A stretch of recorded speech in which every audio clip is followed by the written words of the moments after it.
नमस्कार। पिछले कुछ दिनों से दिल्ली की सड़कों पर जिस तरह का तमाशा देखा जा रहा है वो अपने आप में अभूतपूर्व है। इमरजेंसी के साल में मैं पैदा हुआ था, इमरजेंसी की कहानियां सुनता था, वो डिक्लेयर्ड इमरजेंसी थी।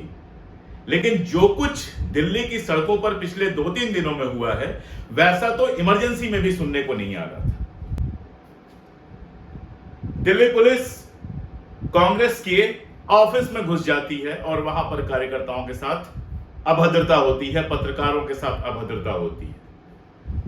कांग्रेस यानी इस देश की प्रमुख विपक्षी पार्टी।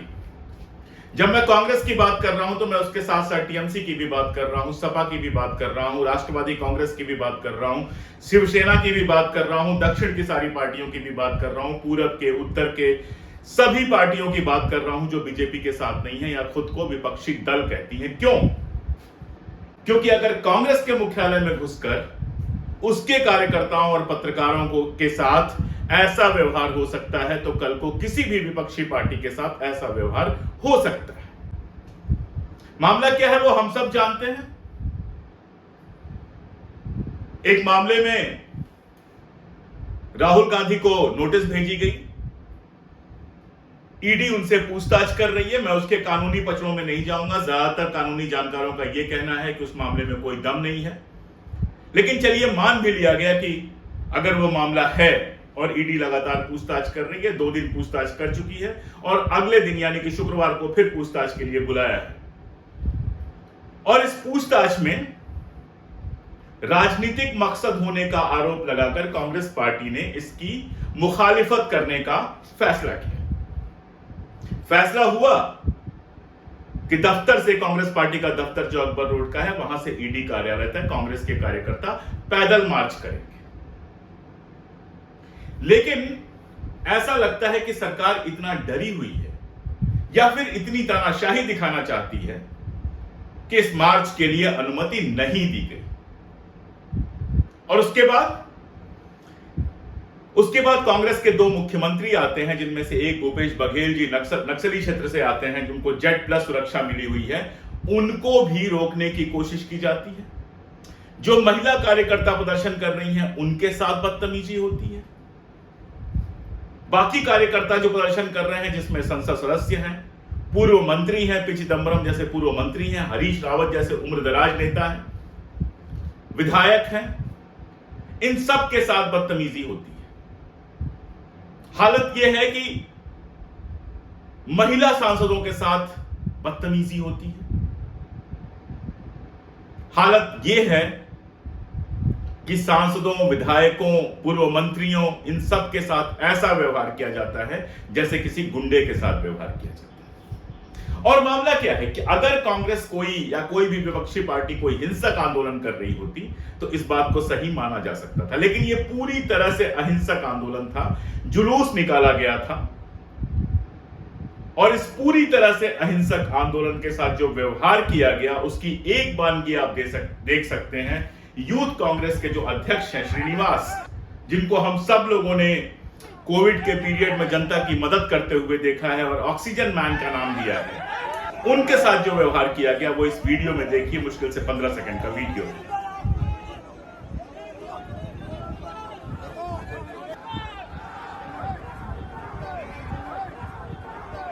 इस वीडियो को देखते आपके समझ में आ रहा होगा ये जो बदतमीजी है, पैर से मारने की जो बदतमीजी है, ये यूं ही नहीं होती। जाहिर तौर पर ऊपर से आंदोलन को कुचलने का आदेश दिया था। यानी एक लोकतंत्र में एक प्रमुख विपक्षी पार्टी अहिंसक तरीके से आंदोलन करना चाहती है और सरकार उस आंदोलन को दबाने के लिए हर मुमकिन कोशिश करती है। और इसीलिए यह सवाल सिर्फ कांग्रेस या किसी एक पार्टी का नहीं रह जाता है। जैसा कि मैंने पहले कहा, यह सवाल बन जाता है इस देश में लोकतांत्रिक विरोध के अधिकार को लेकर। आपने देखा, किसान चल के आए तो उनके रास्ते में रोड़े बिछवा दिए गए। आज नौजवान आंदोलन कर रहे हैं तो देखिएगा शाम तक हमारे जो टीवी चैनल्स हैं उनको गुंडा साबित कर देंगे। एक स्कीम लाई गई, 4 साल के रोजगार की स्कीम लाई गई। 4 साल का रोजगार दिया जाएगा और उसके बाद आपको सड़क पर भेज दिया जाएगा। और रोजगार भी क्या, मैक्सिमम तनख्वाह चौथे साल में जो मिलेगी वो 40,000 होगी, हाथ में 28,000 आएगा, जिससे ज्यादा तो एक जो ग्रुप डी होता है गवर्नमेंट सर्विस में, उसको मिलता है। और 4 साल 21 साल की उम्र में नौजवान बेरोजगार हो जाएगा। कहा जा रहा है यहां नौकरी देंगे, वहां नौकरी देंगे। अरे जो पहले से लाइन में लगे हैं उन्हें तो नौकरी मिल ही नहीं रही है, आप वरीता वालों को नौकरी क्या देंगे। खैर, इस पर मैं मॉलिटिक्स इंडिया में जो मैंने वीडियो बनाया था मॉलिटिक्स इंडिया के लिए, उस पर मैं बात कर चुका हूं। यहां सवाल यह है कि जब भी कोई लोकतांत्रिक आंदोलन करने की कोशिश की जा रही है तो यह गवर्नमेंट लगातार उसको दबा रही है। मुझे आश्चर्य इस बात का है कि हमारा जो बुद्धिजीवी वर्ग है, हमारे जो पत्रकार हैं, वो बाकी मुद्दों पर तो बहुत जोर शोर से बोलते हैं, लेकिन कांग्रेस के कार्यकर्ताओं के साथ, कांग्रेस के पूर्व मंत्रियों, विधायकों, सांसदों वगैरह के साथ जो व्यवहार हुआ है उस पर जाने क्यों चुप्पी बना के रखे। मैं पूछना चाहता हूं कि आप सरकार के विरोध की बात करते हैं, आप तानाशाही के विरोध की बात करते हैं, लेकिन वही तानाशाही अगर इस देश की प्रमुख विपक्षी पार्टी के खिलाफ हो रही है तो आपने अपनी जबान क्यों सिली हुई है? आपको क्यों डर लगता है विपक्ष के पक्ष में बोलने में? यही डर लगता है ना कि यहां पर जो 2 कौड़ी के ट्राल्स हैं, चरण चंपक हैं, वो आपके ऊपर लेबलिंग कर देंगे। दिन रात खुले तौर पर बीजेपी की वकालत करने वाले पत्रकार अगर आपको कोई लेबल देते हैं और आप उसको गंभीरता से लेते हैं तो ये उन पत्रकारों की दिक्कत नहीं है, ये आपकी दिक्कत है। एक बात को आज समझना होगा और बहुत कायदे से समझना होगा कि देश में अगर राष्ट्रीय स्तर पर विपक्ष है तो कांग्रेस उसका एक जरूरी हिस्सा है। मैंने पहले भी आपको नाम गिनाया, आप नेशनल कॉन्फ्रेंस से लेके पीडीपी से लेके नीचे उतरते जाइए, जितने विपक्ष हैं, चाहे वो टीएमसी है, चाहे वो शिवसेना है, चाहे वो स्टालिन की पार्टी है, डीएमके है, चाहे वो कोई भी पार्टी है, इन सभी पार्टियों का अधिकार है कि वो लोकतांत्रिक अधिकारों के लिए संघर्ष करें, और इसी तरह कांग्रेस का भी अधिकार है कि वो लोकतांत्रिक अधिकारों के लिए संघर्ष करे।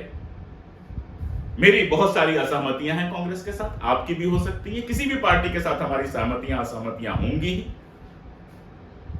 लेकिन इसका मतलब यह नहीं है कि जब वो लोकतांत्रिक अधिकारों के लिए लड़ाई लड़ रहे हैं तो आप अपनी जबान सिल लें। याद रखिएगा, आज कांग्रेस के साथ हो रहा है, कल किसी और पार्टी के साथ होगा, परसों बाकियों के साथ होगा। वो शेर याद कीजिए, आज अगर खामोश रहे तो कल सन्नाटा छाएगा, किसी की नहीं सुनी जाएगी। देश की राजधानी में प्रमुख विपक्षी दल के दफ्तर के अंदर पुलिस का घुसना और वहां पर पत्रकारों और कार्यकर्ताओं के साथ बदतमीजी करना सीधे सीधे फांसीवाद की आहट है, और आज अगर हम इसके खिलाफ नहीं बोलेंगे तो कल इसके खिलाफ बोलने लायक नहीं रह जाएंगे।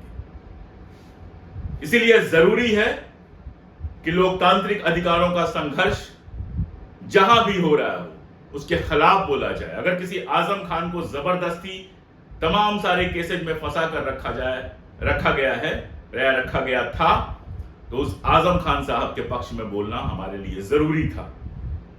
अगर कहीं भी विपक्ष के साथ कोई नाइंसाफी होती है तो उसके पक्ष में बोलना जरूरी है, और ठीक उसी तरह आज अगर कांग्रेस कार्यकर्ताओं के आंदोलन को कुचलने की कोशिश हो रही है तो उसके खिलाफ बोलना जरूरी है। अगर हम देश की प्रमुख विपक्षी पार्टी के दमन के खिलाफ नहीं बोल पाएंगे तो याद रखिएगा, कल कोई नहीं होगा जो हमारे पक्ष में बोल पाए। आज बस छोटी सी इतनी ही बात करनी थी, फिर मिलते हैं जल्दी ही क्रेडिबल हिस्ट्री के अगले एपिसोड में। शुक्रिया।